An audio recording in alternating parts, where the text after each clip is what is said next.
Now, Minister, there are alleged SMSs, WhatsApp exchange between Mokgotsi and Ngabinde about you. There's an allegation that Matlala bought a table at the ANC dinner, your table. I'll still come to that because the explanation you gave on the table, I don't accept that. All of these negative things about Matlala, who is arrested to have killed people, who has implicated minister on this or that, and you still, of all people, go and ask an affidavit from Matlala, who's in maximum prison.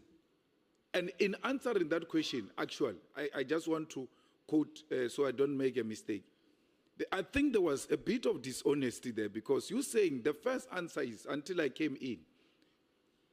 You never, because you now realize on hindsight it was wrong for you to go and get an affidavit from a character like that. And you say, my legal team took their own initiative to obtain the affidavit. You said the initial, that was your original response. And when I intervened, you then say, no, it was my wish, and agreed to instructing them.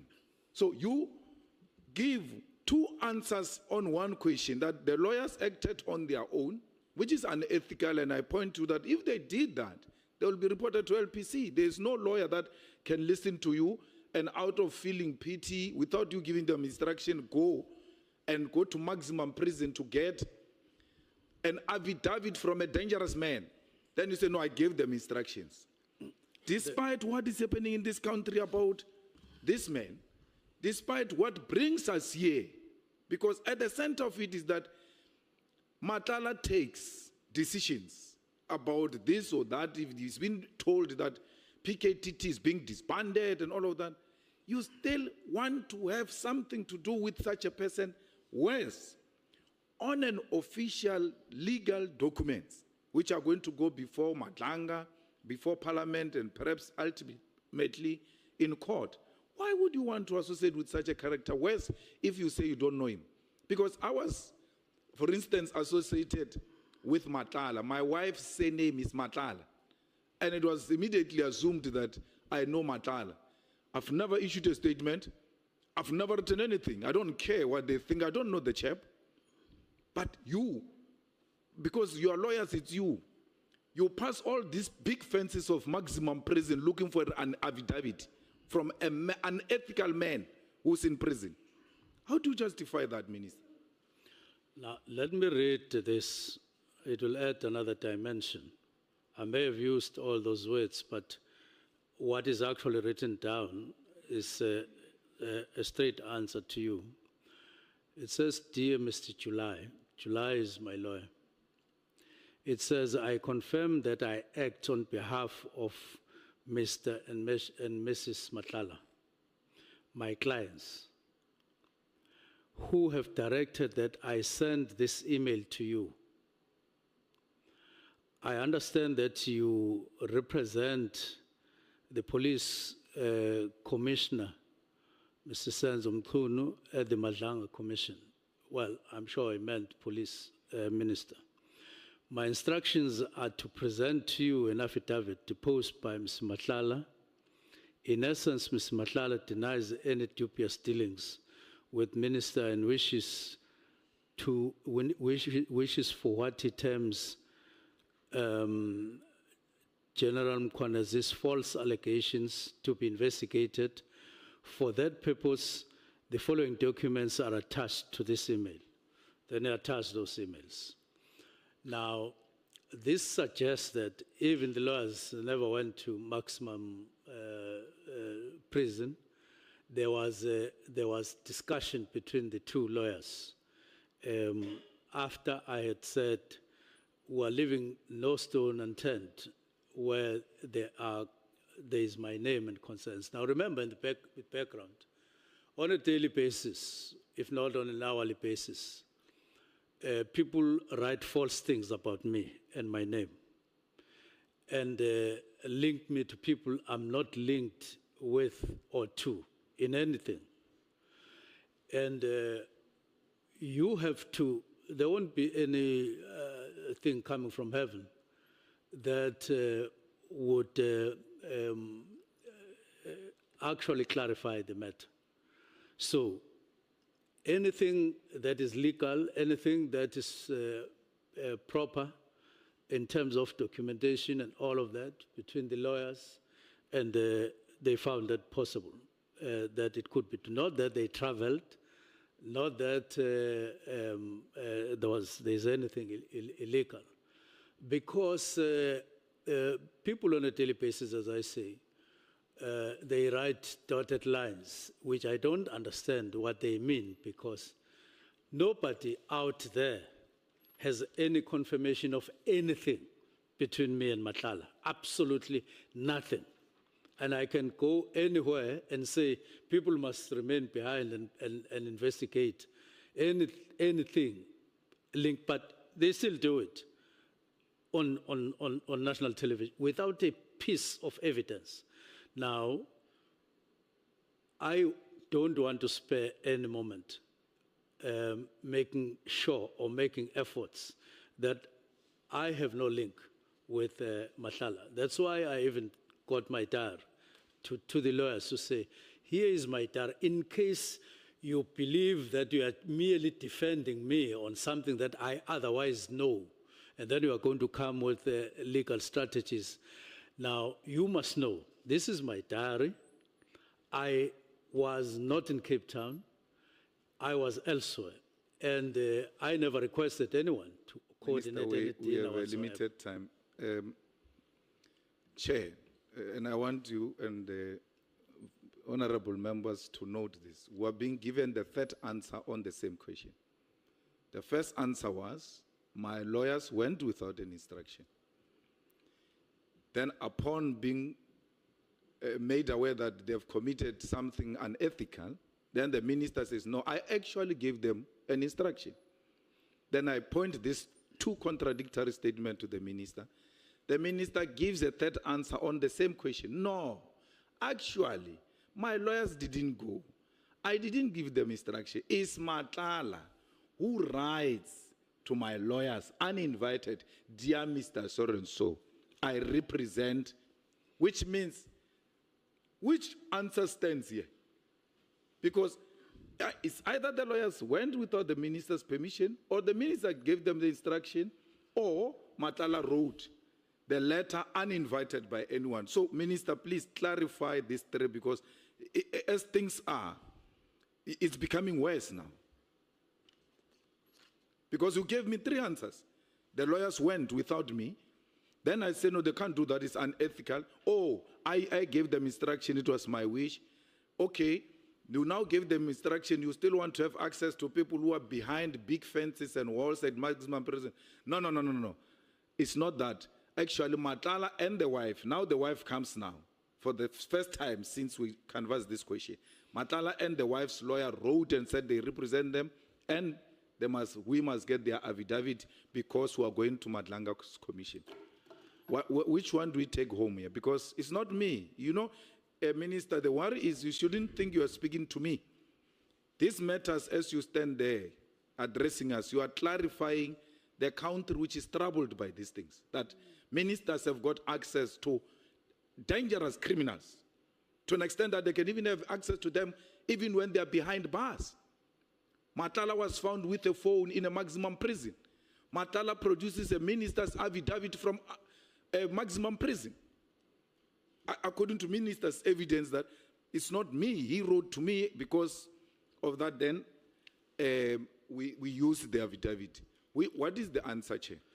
The answer is, I did say in the discussion, in the course of discussion over time with lawyers, I did express a need or a wish that I distance myself or be away from Matlala. Remember, I had issued a statement on the 9th of July saying I've never spoken to Matlala, I've never received or asked for anything from him. So I made this statement Now, we discuss with the lawyers. You are open. You are relating your wishes in that relate to the case. Now, once I expressed that, now that wish, you call it an instruction. I don't want to disagree with you that it was an instruction as received. Next thing, lawyers then, pursuing my wish, they call Matlala's lawyers. And then this is the result. Now, I don't think you should stress this thing any far or any further, other than what it is. That it's an expression of what I had said, because I said, I don't know. If this affidavit was saying anything different, then I would be concerned. But this says what I said I never, and so on, and I expressed a wish. And I don't think there's any other better authority than a person himself, that there's no line whatsoever between him and myself. Minister, where do I get that letter you were reading? Because I want to read it again. It doesn't say. If your lawyers approached those guys, they would have said, dear so-and-so, in line with the letter you wrote to us requesting affidavit from our client, please find attached affidavit. It says, dear so-and-so, we represent so-and-so, and therefore, we represent Matlala and the wife, and our client wishes to state it clear that he doesn't know the minister and this is the affidavit. So it's not what you are saying. Your wishes were never delivered to Matlala by your lawyers. Never. According to that letter. Never. So how does Matlala now know minister has got wishes to have a... My lawyer spoke to his lawyers. That's what I'm saying. Check, where do you find this letter the minister is referring to? You'll find the copy. Here is this. No, I'm saying in our attachments. Oh, okay. Do we have? No.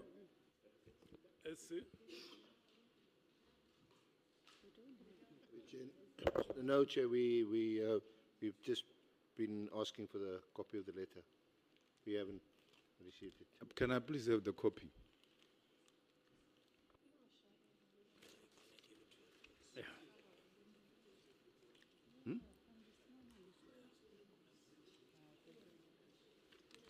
Thanks.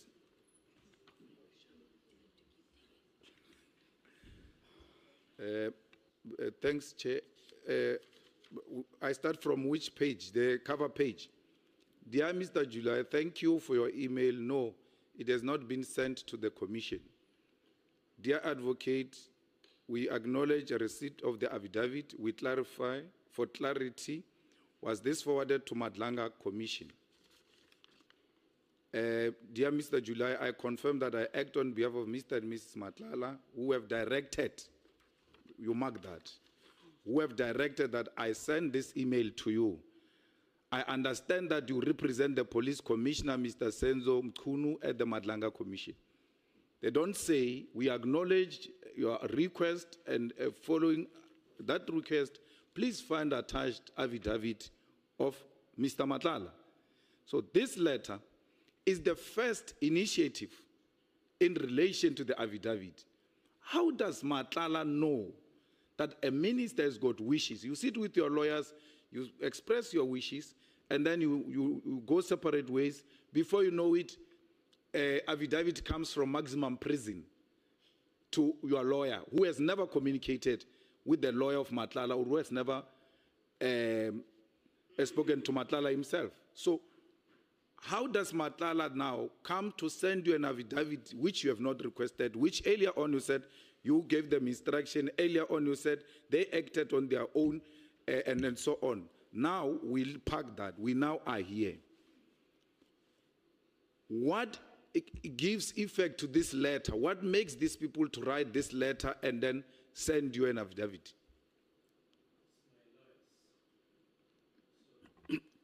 It's my lawyers talking to Matlala's lawyers.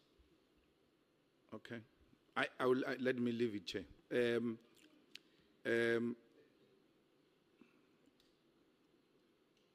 Why would a minister, even if this guy gave you the affidavit, where is, I know legally there's nothing wrong and all of that, but morally society has got a problem with this chap. And you still want to associate in a way with this chap, because you didn't need Matlala's affidavit to tell us that you don't know Matlala, because we'll have Matlala as well. It's on our list to ask him, do you know the minister? And if he says yes, then we know there's contradictions. Perhaps further inquiry will be made. But you don't need Matlala's affidavit in your clean papers, your morally high standard papers. You don't need such a character's affidavit to be attached and to be associated with you. This is a guy they say got 360 million tender in your department, and you say you cancelled it because it was wrongly awarded. Why would you want to be associated with such a person, irrespective of him writing in your favor that, no, I don't know, the minister, irrespective of writing in your, it's a character you don't want to be associated with. Now we're sitting here, you've got a affidavit from a morally questionable character, whereas a character that writes an affidavit from maximum prison. I don't want to be associated with Matlala. This is what the affidavit says.